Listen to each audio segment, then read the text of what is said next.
Hey guys, hope you're doing well and hope you've had a good week. It's time for Bible ABC, so let's get rocking and rolling. We have to review. Let's take a look. So we started out, letter A, talking about Aaron, Moses' older brother, out in Genesis, and how he threw his rod on the ground, became a snake, ate up all the other snakes that were in Pharaoh's court. We also went to B for Bible. So the Bible's going to have two parts, Old Testament and New Testament, 39 books in the Old, 27 in the New, giving us a grand total of 66. That's right. You've been practicing. Good job. Next, we talked about C for Christ, which is another name for Jesus. In that lesson, we talked about other names for Jesus, like the light of the world, good shepherd.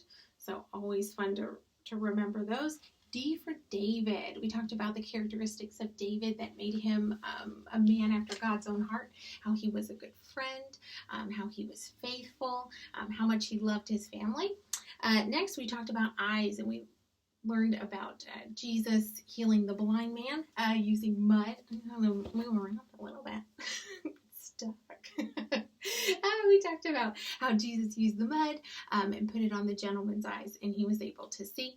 We also got some extra details in that story about how that man met up with Jesus, how he was taken before the leaders at that time and accused of being a follower of Jesus, and basically they didn't like Jesus, so they were trying to get after him too. Last week was F. We did a number. We talked about 40. And for us, 40, we looked at 40 days and nights of rain. I had to think a little bit. I forgot it was 40 days and nights of rain for Moses and his family. But then we also talked about the 40 days of fasting that Jesus went through in the New Testament when he was tempted by Satan 3 times. And so now we're up to G. We've gone through this whole thing. That's crazy. All right, so we're up to G. And last week I didn't have any teasers for you guys as far as could be a number, it could be this, it could be this. You didn't get any hints because I wasn't sure yet. I wanted to kind of think about something that might be cool for us to talk about. And I got it. I got the perfect G for us. So G is going to be a place, and not just a place, but it's a place that has a really significant body of water. And so we're going to talk about the Sea of Galilee. There's our G, right? The Sea of Galilee. Now, you guys know during VBS, we sing that really long song about the Sea of Galilee. And so you guys know that there are coins in the mouths and the fish in the nets in the hands of the men in the boat in the Sea of Galilee. Hey, we're not going to sing that whole thing. You can sing it after though. Sing it to your family. Sing it to the whole neighborhood, right? We're not going to sing that one because our Bible story is a little bit different. Still Sea of Galilee. Just a little bit different though. But let's talk about the Sea of Galilee because it is an actual place. So, here in Chicago, on the east of us, we have Lake Michigan. And so even though it's a lake, we can't see across the other side of it. It's a pretty big body of water. And the same is true for the Sea of Galilee. So here you have the Mediterranean Sea, which is a very large body of water, and you can see the Sea of Galilee right there, kind of the area around it as well. And so from what I read, top to bottom, it is 14 miles long and then about 8 or 9 miles across. So if you're standing on one side of it, you can't see all the way over to the other side. So it's pretty big. It's pretty significant. It's not just a lake that you go fishing in or anything like that. It's a significant body of water. So keep that in mind as we roll through our story. Our story takes place in the book of Mark, and so it's going to be Mark 4. Now, up until this point in Mark, Jesus has come on the scene. He's selected his disciples, and they're starting to see some miracles that he's doing. So they're getting the disciples are getting an idea of who Jesus is, even though they're not 100% sure of what all he's capable of just yet. And also, too, crowds are starting to hear about Jesus. More and more people are hearing about this guy who's doing this stuff, and what is it exactly? And so people are so curious about him. And so in Mark 4, we hear about Jesus preaching to the crowds, and so many people came out to see him that he actually got in a boat and went back from land just a hair and preached from a boat. So you can picture him like talking to everybody all around him and all the different crowds, which was a really kind of creative use of kind of like space at that time. I think it was really neat. So our story is going to pick up right after he wraps up his lesson. He's with his disciples and he says, let's go to the other side of the Sea of Galilee, to the other side of the lake of the sea. And so from what I read, this wasn't done a lot because you had believers of God kind of on one side of the sea and non-believers on the other. So there really wasn't a lot of going back and forth. And so this would have been kind of a significant trip, and most likely, the boat that Jesus had was probably like a fishing boat, right? Probably something small, really not meant to go that long distance, but rather more for like going out to fish, coming back in, and that sort of thing. And so they're going to take this long trip that not a lot of people take, probably hardly anybody, and they're going to take it in kind of these rinky-dink boats. But okay, we're all up for an adventure. So they all get in. It's probably a great day. No reason not to go. The Bible tells us that there were a couple of different boats that were headed across. And yeah, everybody's off. Everybody's having a fun time. They're joking, maybe, just telling some stories and, thinking about the day, maybe thinking about lunch. I don't know. So they're headed across, and then somewhere around the middle, we get a little action. All of a sudden, out of nowhere, this storm winds up. And it's not just a little storm like a drizzle of rain. This is like crazy. The waves are coming up. The boat is going back and forth.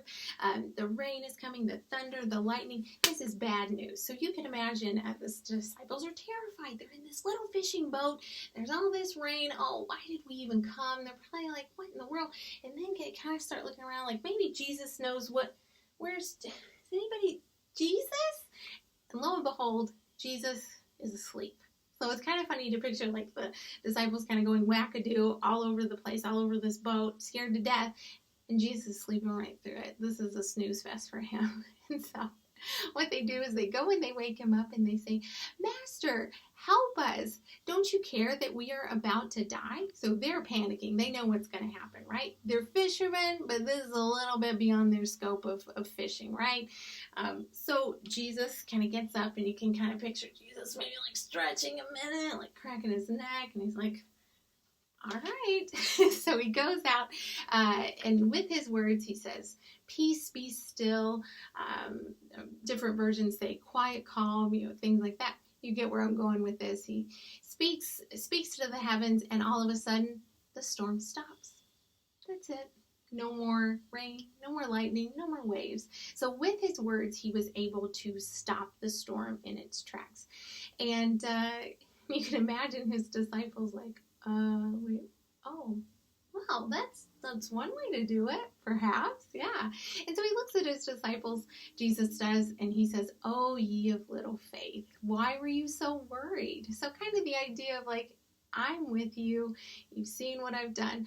But in the disciples' defense, the apostles, they didn't know he could control the weather, right? And they make mention of that, who is this man that even the weather obeys him? So now they get an idea. So, okay, he can heal. The elements are listening to him. So this is definitely someone extra special. And that's our story. Isn't that amazing? It's just 7 little verses given to us through the Bible. But there's so many good takeaways from it, right? And so one thing I think to note is that the disciples were scared, right? And the storm was coming. They really were unsure what to do. And that happens to us, right? We get scared. Maybe there's a loud dog barking. Maybe something is scary in our room, maybe it's a little dark somewhere.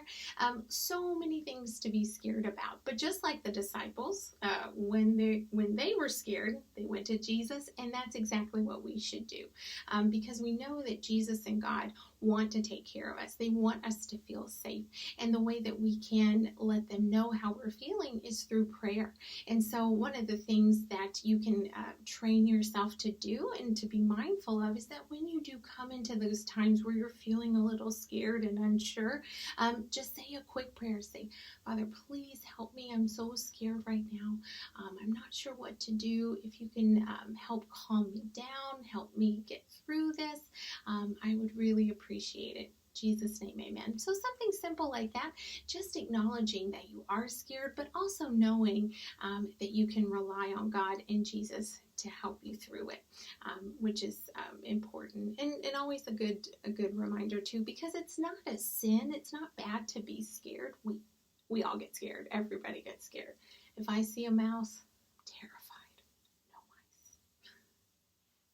No mice. They're fast. They're a little too fast. But everybody gets scared every now and then. But again, no matter what, it's important to rely on Jesus, go to Jesus, same way the disciples did, and picture him, handling your problem and saying, "Peace, be still," and he'll calm it down. So pretty amazing, and lucky us that we have someone who's willing to do that for us and help us feel safe every single day. So yeah, like I said, that's it. This is kind of a quick one, right? Quick but important. Definitely a good one, a good reminder for sure. So for your activity, what it is, it's just a color sheet. So you have Jesus in the bottom of the boat, or in the bottom of the picture there in the boat with some of his disciples, apostles. And so go ahead and color that. And then you have Jesus up here.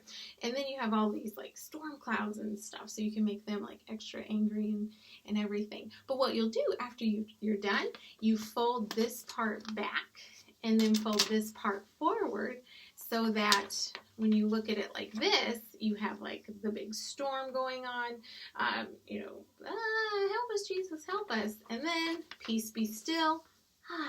Everything's calm. So yeah, you kind of fold it over, and you can tell your friends and family the story as well using this. So enjoy making this. So before I let you go though, let's see, E, F, G, H. We're on the second row. Ooh, H. So I'm thinking H is probably going to be a person. Not sure if it's going to be a man or a woman yet. I'm still going to mess with that a little bit. But I think we're going to do a person. Think about who you think it might be. But hope you have a wonderful week. Thank you for watching. Miss you guys a whole bunch, and happy Mother's Day to your moms. Maybe do an extra chore or two to show them that you love them. They know that you love them though, but I'm sure it would be really helpful if you ask them if there's anything maybe extra you could do around the house to help them out. I think that'd be a good idea. But hope you have a wonderful week. Take care of yourself, and I will see you next week where we will tackle the letter H together. Bye, guys. Thank you.